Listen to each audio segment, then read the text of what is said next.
Hello guys, welcome back to my channel Miraculous Tamil. இன்னைக்கு இந்த ஒரு வீடியோ எதை பத்தின ஒரு வீடியோவா இருக்க போகுதுன்னா, இந்த உலகத்துல இதுக்கு முன்னாடியே பாத்தீங்கன்னா ஒரு சில உயிரினங்களா வாழ்ந்திருக்கும். எக்ஸாம்பிளுக்கு இப்ப டைனோசர்லாம் இருக்கு இல்லையா, இந்த டைனோசர்கள் ஒரு காலத்துல இந்த பூமியில இருந்ததுக்கான சான்றுகள் இருக்குது. ஆனா இன்னைக்கு பார்த்தோம்னா இந்த டைனோசர்களோட இனமே கிடையாது. இது போல இப்ப கரண்ட்ல இருக்கக்கூடிய ஒரு சில உயிரினங்களா இருக்கு இல்லையா, அந்த உயிரினங்கள்லாம் பாத்தீங்கன்னா இன்னும் மிஞ்சி போன ஒரு 5 வருஷமா 10 வருஷமா கழிச்சு பார்த்தோம்னா அந்த உயிரினங்கள்லாம் இந்த பூமியில இருக்காது. பிகாஸ் அந்த உயிரினங்களோட எண்ணிக்கை பாத்தீங்கன்னா இந்த பூமியில குறைவாக தான் இருக்குது. அப்படி இந்த பூமியில அழிவின் விளிம்பில் இருக்கக்கூடிய ஒரு சில உயிரினங்களை பத்தி தான் இன்னைக்கான வீடியோல பார்க்க போறோம். சோ வீடியோவை ஸ்கிப் பண்ணாம பாருங்க. இந்த வீடியோ கண்டிப்பா உங்களுக்கு இன்ட்ரெஸ்டிங் ஆகும், இன்ஃபர்மேட்டிவாவும் இருக்கும். சோ இந்த வீடியோவை ஸ்கிப் பண்ணாம பாருங்க. இந்த வீடியோ பிடிச்சிருந்தா ஒரு லைக் பண்ணிட்டு நம்ம சேனலையும் மறக்காம சப்ஸ்கிரைப் பண்ணிக்கோங்க. நீங்க பண்ற ஒவ்வொரு லைக் அண்ட் சப்ஸ்கிரைப் எனக்கு கொஞ்சம் மோட்டிவேஷனா இருக்கும். நானுமே தொடர்ந்து நம்மளுடைய சேனல்ல வீடியோஸ் அப்லோட் பண்ணுவேன். சோ கண்டிப்பா நீங்க சப்ஸ்கிரைப் பண்ணிடுவீங்கன்னு சொல்லிட்டு எனக்கு தெரியும். இருந்தாலும் சொல்ல வேண்டியது என்னோட கடமை இல்லையா, அதனால தான் சொல்லிட்டேன். இப்போ வாங்க டைம் வேஸ்ட் பண்ணாம வீடியோக்குள்ள போகலாம். நம்பர் 1, இந்த வகை கிளிகளோட தலையில பாத்தீங்கன்னா 2 கருப்பு இறக்குகள் இருக்கிறதுனாலயே அதனோட முனையில பாத்தீங்கன்னா சிவப்பு நிறமா இருக்கிறதுனாலயும் இந்த கிளிகளை கொம்பு கிளிகள் அப்படின்னு சொல்லுவாங்க. இந்த கொம்பு கிளிகள் பெரும்பாலும் பாதிக்கப்படுறது காட்டு பூனைகள் அண்ட் கருப்பு எலிகள்லாம் இருக்கு இல்லையா,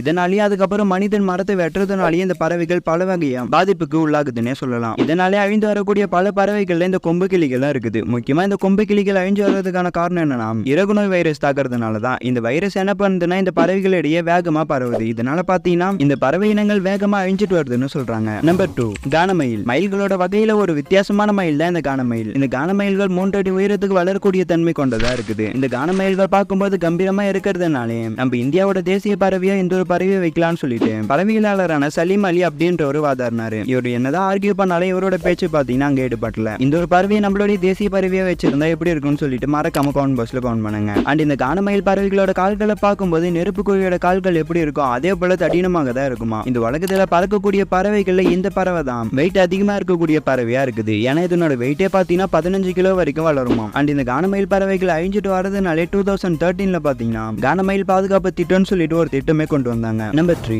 இந்த மீன் பிடிக்க பூனைகளை பார்க்கும்போது ஏதோ நம்மளுடைய வீட்டுல வளர்க்கக்கூடிய பூனைகளோட சைஸை விட கம்மியா தான் இருக்கும் அப்படிலாம் நினைச்சிடாதீங்க. காரணம் இந்த வீட்டு பூனைகளை விட இந்த மீன் பிடிக்கும் பூனைகள் பாத்தீங்கன்னா 2 மடங்கு பெரிதாகவே இருக்கும். 15 கிலோ எடை வரையிலும் வளரக்கூடிய இந்த வகை பூனைகள் எல்லாமே பாத்தீங்கன்னா தண்ணீர்ல டைவ் அடிச்சு தனக்கு தேவையான மீன்களை பிடிச்சு சாப்பிடுவாங்க. மேற்குவங்க மாநிலத்துல சதுப்பு நில காடுகள்ல பெரும்பாலும் இந்த மீன் பிடிக்கும் பூனைகளை பார்க்கலாம். இந்த மீன் பிடிக்கும் பூனைகளோட எண்ணிக்கையுமே பாத்தீங்கன்னா குறைவாக தான் இருக்கு. நம்பர் 4, கரும்பெருகு. கரும்பெருகு அப்படின்ற இந்த விலங்கு ஆங்கிலத்துல நீல்கிரி மார்டன் அப்படின்னு சொல்லுவாங்க. நம்ம இந்தியாவில காணப்படக்கூடிய பெருகு இனங்கள்ல இந்த கரும்பெருகு இனமும் ஒண்ணு. இது பெரும்பாலும் மேற்கு தொடர்ச்சி மலைகள்லயும் நீலகிரியில தான் இருக்குமாங்க. அதுவும் நீலகிரியில இந்த குன்றுகள்ல போனீங்கன்னா அதிகமா பார்க்கலாம் இந்த வகை இனங்களை. பாலூட்டி இனத்தை சேர்ந்த இந்த ஒரு விலங்கு பாத்தீங்கன்னா பகல்ல வேட்டையாடி உண்ணும். பறவைகள், பூச்சிகள் இது போன்ற உயிரினங்களுமே பாத்தீங்கன்னா கரும்பெருகு வேட்டையாடி சாப்பிடுவாங்க. இந்த விலங்கோட வாழ்விடம் பாத்தீங்கன்னா மரம் மட்டும்தான். நம்பர் 5, நார்கொண்டம் இருவாச்சி. இந்த நார்கொண்டம் இருவாச்சி பறவைகளுக்கு ஆங்கிலத்துல ஹார்ன்பில் அப்படின்னு சொல்லிட்டு பெயர் இருக்கு. இந்த ஹார்ன்பில் அப்படின்னு சொல்லக்கூடிய இந்த ஒரு பேர் வைக்கிறதுக்கு ஒரு காரணமும் இருக்குது. அதாவது இந்த நார்கொண்டம் இருவாச்சி பறவைகள் பாத்தீங்கன்னா ஹார்ன்பில் அப்படின்னு சொல்லக்கூடிய ஒரு மரத்துல கூடு கட்டி வாழ்வாங்க.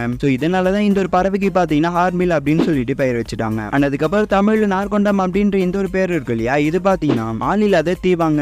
இந்த ஹார்ன்பில் பறவைகள் அந்தமான் நிக்கோபார் தீவுகள்ல தான் இருக்குதான். அதுவும் வேற எங்கேயும் பார்க்க முடியாத ஒரு அரிய வகை பறவைனே சொல்லலாம். இந்த பறவையோட மூக்கு பாத்தீங்கன்னா கொஞ்சம் பெரிதாக இருக்கிறதுனால அத்திப்பழங்கள் இருக்கு இல்லையா, அந்த அத்திப்பழங்களை மட்டும்தான் இந்த வகை பறவைகள் சாப்பிடுமா. நம்பர் 6, ஹோரினோஸ். இந்த வகை உயிரினங்கள் ஆஸ்திரேலியாவில் அழிஞ்சிட்டு வரக்கூடிய ஒரு விலங்குனே சொல்லலாம். ஆஸ்திரேலியாவில் இருக்கிற இந்த ஓம்பேட் இனங்கள்ல பெரிதாக இருக்கக்கூடிய இனமே இந்த ஹோரினோஸ் ஆம்பேட் தான். இது ஹோரினோஸ்க்கு கூர்மையான பவர்ஃபுல்லான நகங்களும் பலத்த உடலை கொண்டதாக இருக்குது. இதனோட மென்மையான ரோமத்திற்காகவே இந்த விலங்கு அதிகப்படியான பேர் வேட்டையாடுறாங்களாம். கரண்டா ஆஸ்திரேலியாவில் இந்த விலங்கு பத்தி கணக்கெடுத்ததுல 100க்கும் குறைவான எண்ணிக்கையில தான் ஹோரினோஸ் ஆம்பேட் இருக்குதாங்க.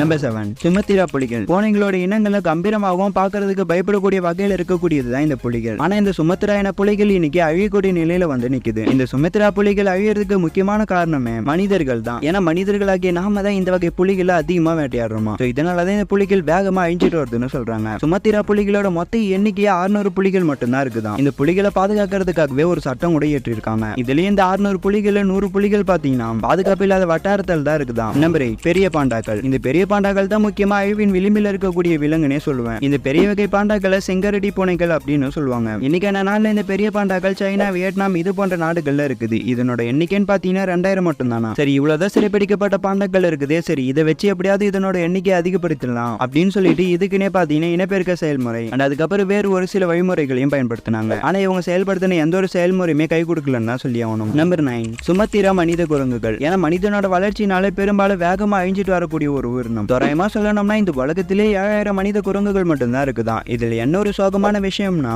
ஒவ்வொரு வருஷத்துக்கும் 1000 மனித குரங்குகள் இறந்துட்டே வருதான். அடுத்த 5 வருஷத்துல இப்படி ஒரு விலங்கு இருந்ததுன்றது நம்மள நிறைய பேருக்கு தெரியாமலே போயிடலாம். Number 10 langur. இந்த ஒரு உயிரினத்தை பார்த்த உடனே வேற ஏதோ ஒரு உயிரினம் அப்படின்னு சொல்லிட்டுலாம் நினைக்காதீங்க. ஏன்னா இந்த விலங்குகளை கரடி குரங்குகள் அப்படின்னு சொல்லுவாங்க. இந்த கரடி குரங்குகள் அழிவின் விளிம்பில் இருக்கிறது தெரிஞ்சு 2000 ஆண்டுல இருந்தே இவைகளை பாதுகாக்க ஆரம்பிச்சுட்டாங்க. இந்த இனம் வேறு 70 மட்டும் தான் இருக்குதாங்க. பட்டு கடங்காம இந்த கரடி குரங்குகளோட இனங்கள் பாத்தீங்கன்னா அழிஞ்சிட்டு வருதுன்னே சொல்லலாம். இதனால என்ன பண்றதுன்றது வனவிலங்கு பாதுகாப்பு நிறுவனம் இருக்கு இல்லையா, அவங்களுக்கே தெரியலையா. இன்னும் ஒரு சில வருஷத்துல இதுவுமே அழிஞ்சிடும் சொல்றாங்க. நம்பர் 11 சைபீரியன் லிங்க், அதாவது காட்டு பூனைங்க. இந்த வீடியோல நிறைய வேகமா அழிஞ்சிட்டு வரக்கூடிய விலங்குகளை பார்த்தோம். அதுல ஒண்ணுதான் வேகமா அழிஞ்சிட்டு வரக்கூடிய இனங்கள்ல இந்த சைபீரியன் லிங்க்ஸ் ஒண்ணு. இந்த வகை காட்டுப்பூனைகள் பெரும்பாலும் முயல்களை தான் வேட்டையாடி ஒண்ணுமாங்க. பெயின் வட்டாரத்துல வாழக்கூடிய காட்டுப்பூனைகளோட எண்ணிக்கை பாத்தீங்கன்னா 100 இல்லைன்னா அதை விட கொஞ்சம் அதிகமா தான் இருக்குமா. இந்த சைபீரியன் லிங்க்ஸ் காட்டுப்பூனைகளை எப்படியாவது பாதுகாத்துடணும் அப்படின்றதுக்காகவே பெயின் அரசாங்கம் என்ன பண்றாங்கன்னா காட்டுக்குள்ள ஆயிரக்கணக்கான முயல்களை இந்த வகை பூனைகளுக்கு உணவாக விடுறாங்க. கடந்த 2500 ஆண்டுகள்ல கடைசி அழியக்கூடிய காட்டுப்பூனை இனம் தான் இந்த சைபீரியன் லிங்க்ஸ். ஓகே ஃப்ரெண்ட்ஸ், இதோட இன்னைக்கான வீடியோவை முடிச்சுக்கலாம். இன்னைக்கு பார்த்த இன்ட்ரெஸ்டிங்கான விஷயம் எல்லாமே கண்டிப்பா உங்களுக்கு பிடிச்சிருக்கும்னு சொல்லிட்டு நான் நம்புறேன். இந்த விலங்குகள்லாம் ஃபியூச்சர்ல இருக்குமா இல்லையான்றது எனக்கு தெரியல. முக்கியமா இந்த விலங்குகளை எதுக்காக அழிவை நோக்கி போகுது அப்படின்றதையும் இந்த வீடியோல ஷேர் பண்ணிருப்பேன். இந்த அழிவின் விளிம்பில் இருக்கக்கூடிய விலங்குகளை பத்தி உங்களுடைய ஒப்பீனியனை மறக்காம கமெண்ட் பாக்ஸ்ல கமெண்ட் பண்ணுங்க. அண்ட் கூடவே இந்த வீடியோ பிடிச்சிருந்தா லைக் பண்ணிட்டு நம்மளுடைய சேனலை சப்ஸ்கிரைப் பண்ணிக்கோங்க. இதே போல தொடர்ந்து நிறைய நல்ல நல்ல வீடியோஸ்லாம் நான் போஸ்ட் பண்றேன். Then thanks for watching this video. Until then, see you next video.